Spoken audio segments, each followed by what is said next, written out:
In the dead of night, a seemingly ordinary flight departing New York would turn into a race against time for the passengers and crew on board, ending in the jet overrunning the runway and plunging into the bay below.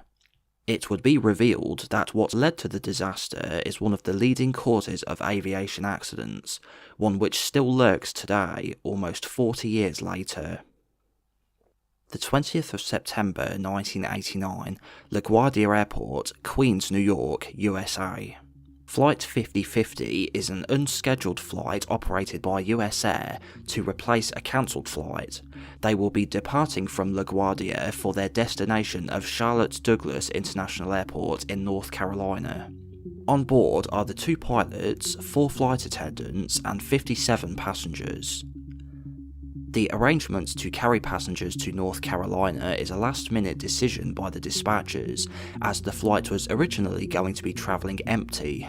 The captain of Flight 5050 used to fly for the US Air Force, and the first officer is a relatively new pilot, and is the one actually flying the aircraft for this trip. This will be his first ever takeoff of this type of plane without having an instructor present. Riding behind the 2 pilots in the jump seat is a pilot for another airline who is catching a ride, a common courtesy practiced by air carriers. The aircraft they are flying is a Boeing 737, a twin-engined narrow-body airliner designed to supplement Boeing's larger models for shorter routes with less passengers. It was the most popular airliner in the world until it would be surpassed by the Airbus A320 in 2019.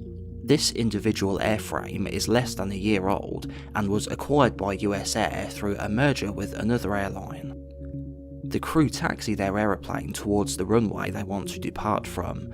To steer the plane on the ground, the captain uses what is known as a tiller, a small steering wheel of sorts which is used to angle the nose wheels. This is in contrast to when they are in the air, where they will use pedals at their feet which control the rudder, the vertical control surface attached to the tail which uses aerodynamic drag to steer in flight. The flight crew line up on the runway and make their final preparations for departure.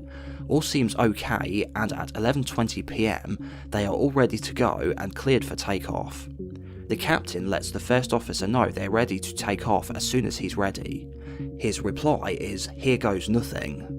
After a mistake from him pressing the incorrect button, the throttles do not advance. He rectifies by manually increasing them. The 737 begins accelerating. As they pick up speed, the plane begins to pull to the left. To compensate, the captain uses the tiller to try and steer them back to centre. The co-pilot also applies right rudder to help as well. But as the speed builds, the plane's tendency to veer to the left grows stronger and stronger. A loud pop is heard as the uneven force applied to the wheels bursts one of the tyres, and a noticeable vibration shakes the plane from the nose wheel being off-centre. The captain asks, "Got the steering?"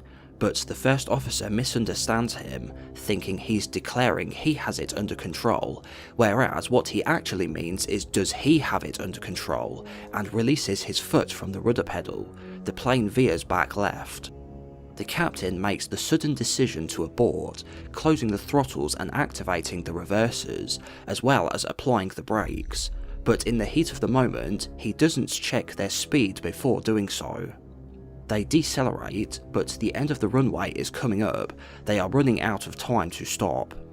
With their speed at the time of rejecting the takeoff, they do not have enough space to stop, and they overrun the end of the runway, crashing through a wooden approach lighting deck and plunge into Bowery Bay. The aircraft breaks apart on impact, with the tail partially submerged and the front end pointing upwards. Inside the cabin, the flight attendants begin the evacuation and passengers exit the aircraft. They await rescue on the wing, in the water with life preservers, and clinging onto the wooden structure. After a chaotic rescue which suffered from a lack of coordination, all except for 2 passengers escape the plane alive.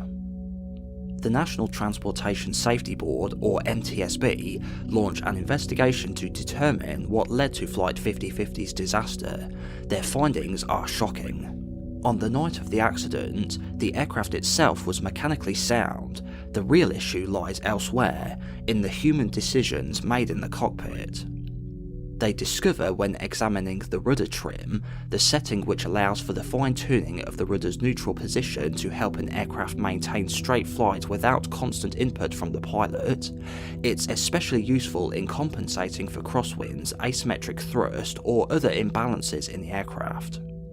It is found to have not been properly centred before takeoff, a crucial pre-flight check which had been read out by the flight crew and confirmed to be set according to the cockpit voice recording, but on flight 5050 the actual physical setting of it seemed to have been overlooked. This misalignment caused the aircraft to pull to the left, making it difficult to control on the runway as they accelerated. This is because as they pick up speed, the aerodynamic surface on the tail, the rudder, gains effectiveness with the more airflow it has around it.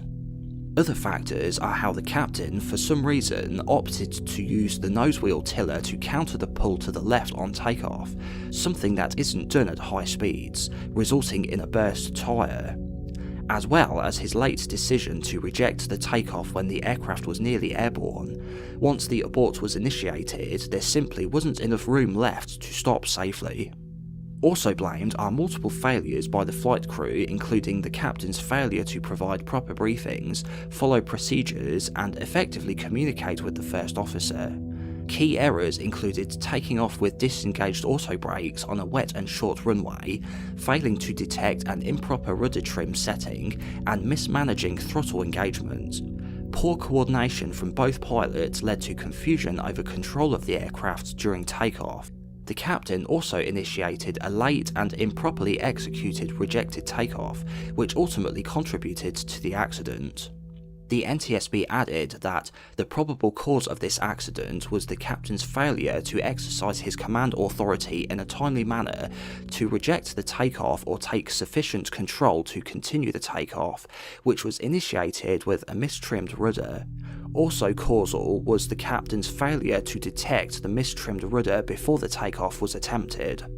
As for the reason for why the rudder was set to the wrong trim setting in the first place, the real reason will never be known, but one theory is that if the non-revenue jump-seating pilot sat behind the two flying pilots was resting his feet on the edge of the centre console, something known to occur, if they are not careful, could in theory accidentally knock the trim switch with their feet, but everyone present in the cockpit on that night denied this from happening.